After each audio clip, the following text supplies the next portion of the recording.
For many churches across Canada and the U.S., they take this Sunday for a special observance, and it's the Sanctity of Human Life Sunday. The third Sunday of every January is set aside for this, and it has some history to it. For some of you who were here last year on that third Sunday of 2015, you'll remember we had Linda American with us, who is the director of the Pembina Valley Pregnancy Care Center. And she had explained the observance and had shared a little bit of their ministry as it relates to that too. And I wasn't aware of this, but in looking into the history of the third Sunday of January being set aside for the observance of the Sanctity of Human Life, it was actually Ronald Reagan, President Reagan, who had instituted that back in, I think it was 1984, that this third Sunday would be for that. And while it's an observance which is primarily embraced by people and movements who hold to the pro-life view, it does go beyond the issues of abortion and euthanasia. And here's a brief explanation of what it means to believe in the sanctity of life. And here's the quote. The phrase sanctity of life reflects the belief that because people are made in God's image, from the basis of Genesis 1:26, human life has an inherently sacred attribute that should be protected and respected at all times. And the reason the sanctity of life applies to humanity is the fact that God created us in His image and set us apart from all other forms of life. And although that image indeed has been marred by sin, His image is still present in humanity. We are made in the likeness of God, and this means that human life is always to be treated with dignity and respect. And so the sanctity of human life believes that all humanity is more sacred than the rest of creation. And again, while many apply the sanctity of life to issues such as abortion and euthanasia, of which it most certainly fits, it definitely applies to so much more.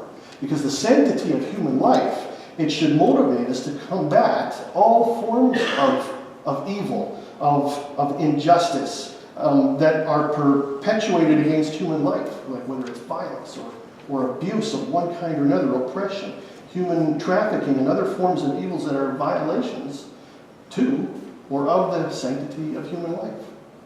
And there is no debate, there can be no debate here that life is an incredible gift from God to us. And life is nothing short of a miracle, beginning right from the moment of conception.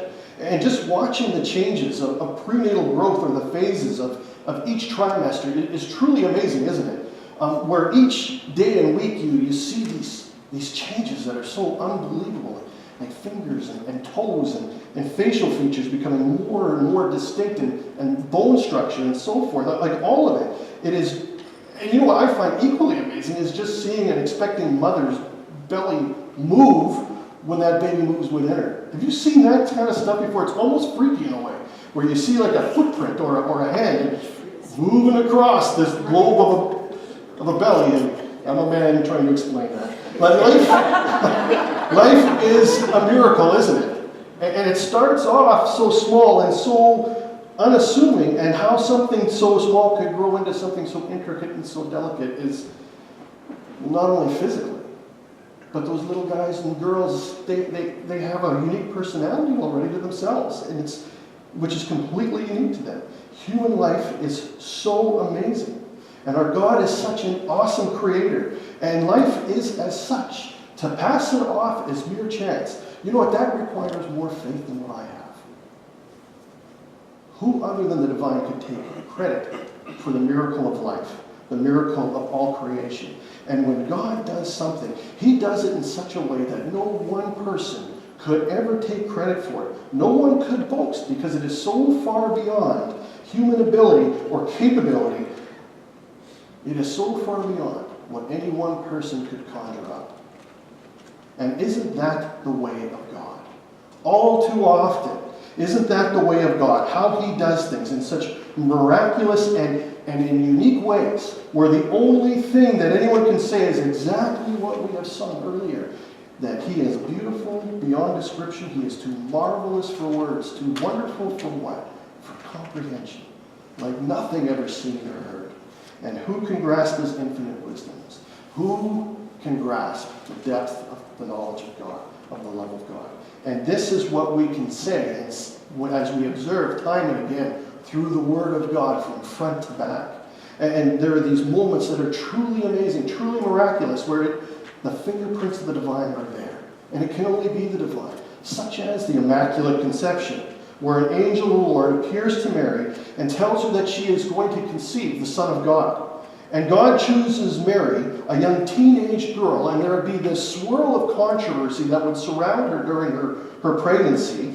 And then there's the birthplace of Jesus, this small, out-of-the-way town that had little or nothing endearing to it at all. And so there's nothing grand or majestic in how the King of Kings would be born or where he would be born. And yet it wasn't completely without notice either. There were shepherds who had heard about this. And we're talking about this and following this star, and we come through that Advent season, so we've been through this. And there were wise men too who had heard. But you know what? Even Herod, who was reigning in the land at that point in time, knew something was up, or was at least of the mind, or of the belief that something was going on. And he sets out to wipe out all the baby boys 2 years and younger in the land, to ensure that those ancient prophecies of a coming Messiah would not happen, not on his watch. And yet teenage Mary and her young husband Joseph and their baby Jesus, they escape all of the harm that's going on at that time in such a miraculous and inconceivable way. And where does Jesus grow up? Where does he spend his infancy and his adolescence? In another down and out, small, out of the way place with nothing endearing to it at all, called Nazareth. And yet this is the place where God chooses for his son to grow up. And who would have thought it? And the very first miracle that we have written of Jesus that's recorded for us is turning water into wine at a wedding. And it has the fingerprints of the divine all over that too. Not a touch of humanity, only the divine. And for what we know, Jesus' earthly ministry seems to begin, well, everything seems to kind of begin here at Cana. And the glory and uniqueness of God is seen in an array of ways. And just like John the Baptist, Jesus' cousin, who resided along the Jordan River, preaching and teaching, he's decentralizing the temple in all of its grandeur, not disrespecting it, decentralizing it. And let me explain that. He's along this riverside. And in the story of John 2, Jesus does the same thing at this wedding in Cana, a little town in a simple countryside called Galilee. And for Jesus and John, the whole land was holy. Not just a place here and there where sacred places were built up. Because for both of them, God's presence was everywhere. The presence of God permeated everything. And God does these things in seemingly small ways, in small places that are seen or regarded as insignificant. Yet it communicates his message so very clearly. Big is not a synonym for great. And small is not interchangeable for insignificant. And in John 2, Jesus the Nazarene puts Cana on the map. And just to put this story under a bit of a microscope, here are a few things to observe. Some of humor and some of interest. First, okay, we know it. Cheryl read it. There's a wedding. A couple who are beginning their lives together as husband and wife. And they invite the town to their wedding to celebrate with them. Perhaps through some kind of wedding ceremony, but certainly through social celebration too, as there's food and there's wine. And so there's the setting, and a problem arises. And what is the problem? Well, they run out of wine, which almost seems to be as important as the celebration of matrimonial love in itself. And it's probably still true in some of our cultures today. And we're given the idea that running out of wine would have been a horrible embarrassment for the couple and their families. And maybe it would cast a certain message. Maybe it would cast a message that they're cheap. Or maybe it would reveal their social economic position. These are among some of the things that we are allowed to see that we can reason with here. And then we have a concerned mother. And the concerned mother isn't the mother of the bride or of the groom. It's Mary. It is the mother of Jesus. And she's not their mother. She's a compassionate friend. And she's in attendance. And we're able to gain somewhat of a view into the personality of Mary, of who she is and what she's about. And she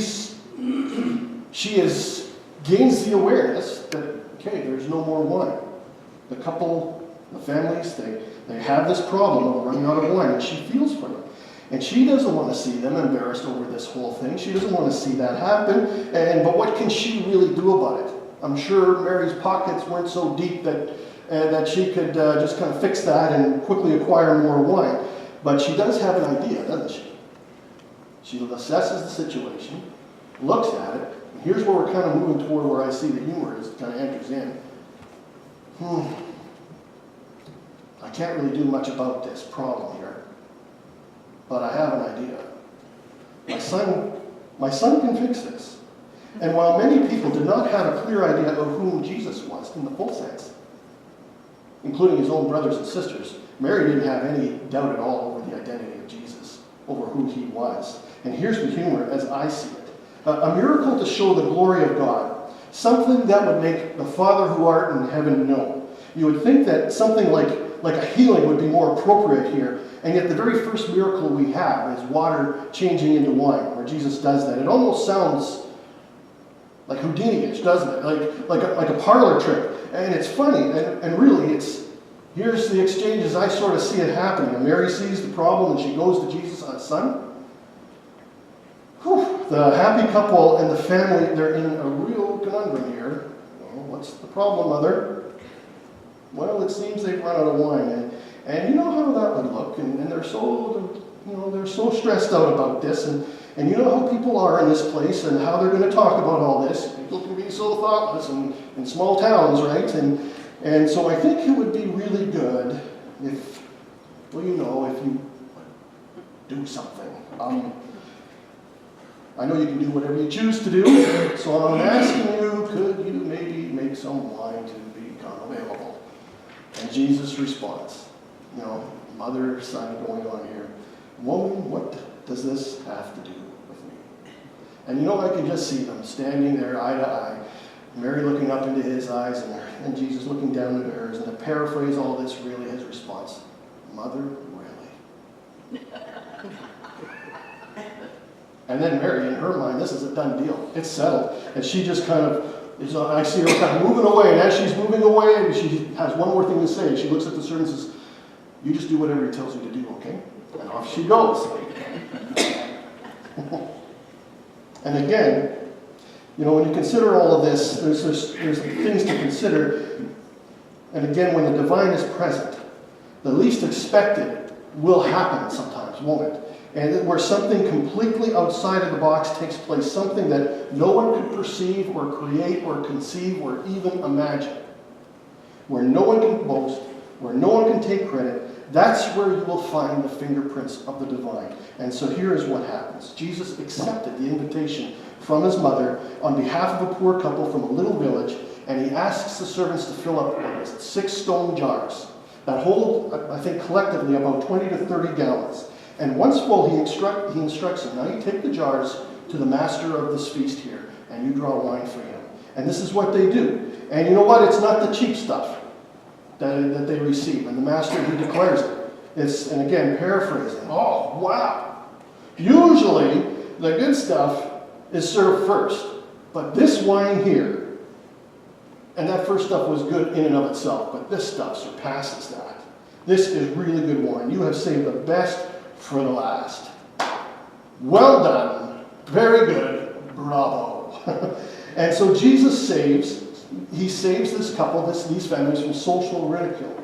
But there's more to this. There is more to this to consider and to see. This miracle of turning water to wine, there's a parallel here, and it serves to remind us that Jesus came to provide a life of plenty for everyone. Not just for a certain or a select kind of person. For everybody at that wedding who was present there received the same wine. And culturally speaking, not everyone would receive the same wine in some of these places. Those of lower social status would usually be given a cheaper version or a knockoff wine. But Jesus' wine is for everyone. And what we see is that Jesus never did follow the social norms, whether of his day or of the way of Rome or of favoritism. He wasn't about that at all and the like. But what we see is that Jesus clinks glasses with all. He clinks glasses with those who are exhausted by poverty, with people who are plundered by big vineyards, who are suppressed under the thumb of the more fortunate. And Jesus, for them, holds nothing back. Status means nothing. The most exquisite wine that he provides knows no limit. It has no boundary, and it is for everyone. And isn't it good to know that God only gives his very best to everyone who comes to him? The qualified, or those who qualify, are not distinguished by status or wealth or social class. No. And the qualified are not distinguished by race or religion or political affiliation. God pours his goodness into people, his finest wine, his very spirit, into people who, like Mary, will do whatever he tells them to do. And what do you think God is telling you to do today? When God pours himself into his people, his finest wine of grace and compassion and mercy, it always is for a greater purpose than just for that individual follower to enjoy to themselves. When God pours himself into another, it is for the purpose that the follower will then share the finest wine with the world that is around them as they know. So what is God telling you to do? Impelling you to do today? What would it be? And what we have heard too from one of the readings too from 1 Corinthians is that God is a gracious gift giver. He has gifted each of his followers in some way. And Paul attests to that in 1 Corinthians 12. To some, God has given through the Spirit the utterance of wisdom, and to another the utterance of knowledge, and to another faith, and to another gifts of healing, workings of miracles, of prophetic words, and of tongues, and the gifts of interpretation. And some he's called to be teachers, others preachers, and others have the gift of helps and discernment or evangelism, administration, hospitality, and the list goes on.